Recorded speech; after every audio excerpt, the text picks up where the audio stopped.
안녕하십니까. 매의 눈으로 세상 흐름을 읽어드리는 Y타임즈 정세 분석의 추국일입니다. 중국이 갑자기 온순해졌습니다. 대만을 향한 전투기의 도발도 급격히 줄어들었고 이 살벌했던 외교부 대변인의 발언도 많이 부드러워졌습니다. 중국이 도대체 왜 저러는 것일까요? 왜 이렇게 갑자기 변한 것일까요? 일본의 니케이 아시아는 8일자에서 이렇게 보도를 했습니다. 지난 미일 정상회담에서 양 정상이 대만 해협의 평화와 안정을 촉구한 이후부터 대만 인근의 군사적 도발이 현격하게 줄어들었다. 이렇게 보도를 해가지고 주목을 끌었습니다. 일단 미국과 일본이 대만을 향한 지원에 대해서 중국이 전쟁 불사까지 내세우면서 말로는 강경하게 대응을 하지만 실제 군사행동은 몸을 움츠리는 모습을 보이고 있다. 이런 내용입니다.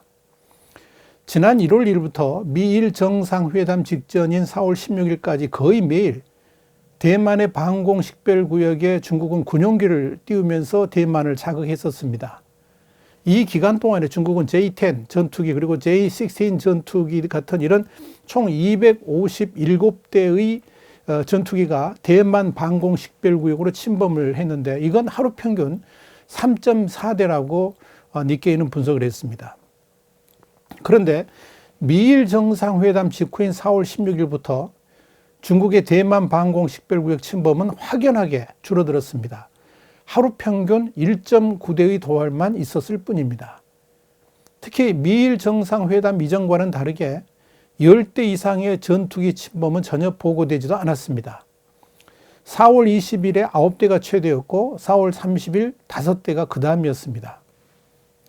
중국은 그동안에 미국이 대만에 대해서 뭔가 중요한 정치적인 개입을 한다든지 관여를 한다고 판단될 때 이 대규모의 군용기들을 대만 방공식별구역으로 보내가지고 위협을 하는 그런 경향이 있었습니다.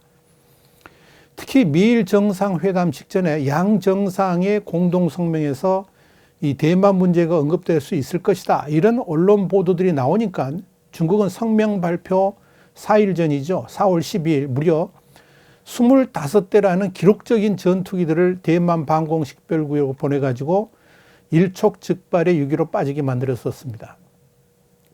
이런 중국의 도발은 이 블링컨 미 국무장관이 이런 말을 했었죠. 무력으로 대만에 대한 현상 변화를 시도하는 것은 누구에게나 심각한 실수다. 특히 중국은 그렇게 하면 만약에 그렇게 한다 그러면 엄청난 실수를 하는 것이다. 이렇게 경고한 지 하루 만에 나온 거죠. 자, 그랬던 중국이 미일 정상회담 이후에 군사활동의 규모라든지 빈도를 눈에 띄게 줄였다 하는 이야기입니다. 니케이는 이런 현상이 바이든 대통령하고 스가 총리하고의 공동성명이 영향을 미친 것이 아닌가 그렇게 분석을 했습니다. 실제 대만 국방부가 발표한 중국 인민해방군의 4월 16일 이후 대만 방공식별구역 침범 상황을 제가 전부 정리를 좀 해봤습니다. 그랬더니 4월에 나머지 13일 중에서 9일 동안 25기, 그리고 5월 한 달 동안에는 16일 동안 불과 27기로 확 줄어들었습니다. 그리고 6월에는 7일까지 단 2차례 2대만 대만 방공식별구역을 침범했을 뿐입니다. 중국은 대만을 향해서만 그런 게 아니고 주변국들에 대한 도발이라든지 공격적 행동 역시 대폭 줄어든 것으로 나타났습니다. 지난 5월 31일에는 중국의 전투기 16대가 말레이시아의 보르네오 섬 인근으로 접근을 했습니다만은 이 말레이시아의 전투기들이 대응하고 나서니까 즉각 방향을 선회해서 별 충돌은 일어나질 않았습니다. 중국 인민해방군 군용기들은 이 말레이시아의 해상구역과 보르네오 섬의 코타키나발루의 비행정보구역에 진입한 다음에 사라왁주에서 60해리 정도, 그러니까 111km 정도 떨어진 지점까지 근접 비행을 했다라고 말레이시아 공군이 설명을 했습니다. 중국 군용기들은 이어서 중국이 남중국해 영유권을 주장하는 루코니아 암초, 중국명으로는 베이캉사라고 그러는데요. 여기까지 비행한 다음에 비행 경로를 변경을 했습니다. 이번 사건과 관련해 가지고 쿠알라룸푸르 주재 중국 대사관 대변인은 어느 나라를 겨냥한 것이 아니라 중국 공군의 일상적 비행 훈련에 불과하고 국제법을 엄격히 준수했기 때문에 남의 나라 영토의 영공에 들어가지는 않았다 그랬습니다. 그러면서 중국과 말레이시아는 친한 이웃이다 이렇게 밝혔습니다. 중국은 또 필리핀이 영유권을 주장하는 스플래트리 군도 인근에 암초에 220여 척 이상의 선박들을 정박시키면서 필리핀과 충돌을 했었죠. 우리 와이타임스가 여러 번 보도를 해드린 바 있습니다. 그런데 초기에 강경한 태도를 바꿔가지고 필리핀과 회담을 갖는 등 온유한 태도로 전략을 바꿨습니다. 자, 중국의 이런 태도 변화는 지난 6일에도 탐지가 됐습니다. 이날 미국의 상원 의원 대표단이 대만을 방문하니까 중국은 이 외교부 대변인의 성명을 통해서 강력하게 반발했습니다. 크게 세 가지 이유가 있습니다. 우선 하나는 뭐냐면 미국의 상원 의원 대표단이 공식적으로 대만을 방문하는 것, 이것은 하나의 중국 원칙을 훼손한 것이다. 이런 이유였고요. 두 번째는 미국이 대만에 백신을 지원하는 것 자체가 정치 군사적 의도가 있다 그러면서 비판한 겁니다. 그리고 정말 중요한 세 번째 이유가 뭐냐면 미국의 군용기가 대만에 도착했다는 점입니다. 이날 대만의 숭산공항에 내린 군용기는 C-17 글로브 마스터 수송기입니다. 그런데 중국은 1년 전에 이 관영 환구15 사설에서 뭐라고 말했느냐? 미국의 군용기가 대만에 이착륙을 한다 그러면 대만 해협의 전쟁은 그때부터 시작이다. 이렇게 위협을 한 바 있습니다. 그랬던 환구15가 7일자에서 갑자기 입장을 바꿔가지고 대만 당국이 미국 상원의원이라는 지푸라기를 잡았다는 제목의 사설을 내놨습니다. 전쟁 불사론 대신에 민진당이 미국에 굽신거렸다 그러면서 비판한 겁니다. 환구15는 2,300만 대만 인구로 보면 75만 도스 백신은 물컵으로 장작불을 끄겠다는 것이다 그러면서 방역 실패와 백신 부족으로 민진당에 대한 불만이 커지고 지지율이 떨어지니까 미국이 상원 의원 방문이라는 정치쇼로 민진당을 돕겠다는 처사다. 이렇게 평가절하를 했습니다.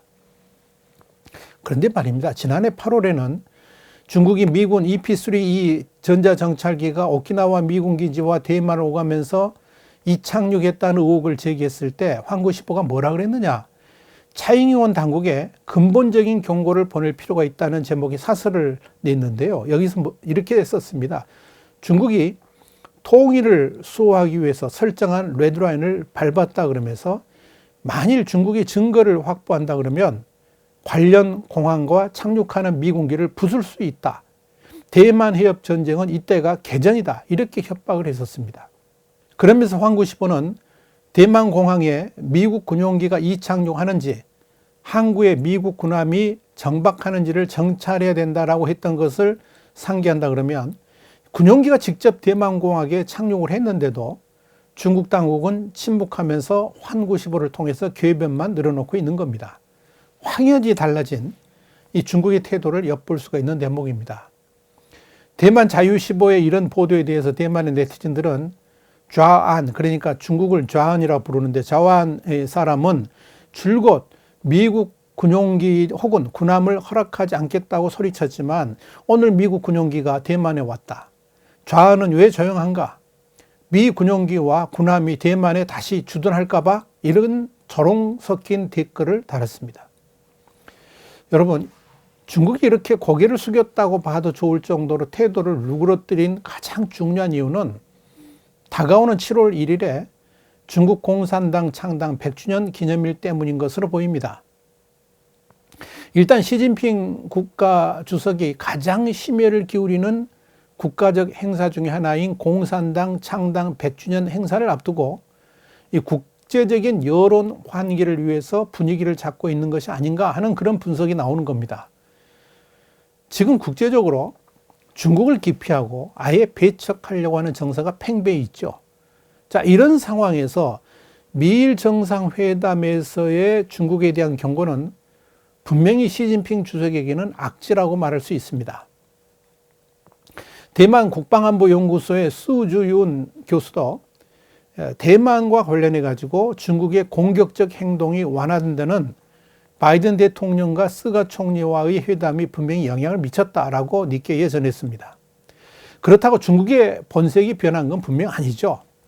중국이 공산당 100주년 행사를 앞두고 중국 국민들에게는 중국의 군사력을 과시하고 싶어 하면서도 미국과의 정면 충돌은 피하고 싶어 합니다.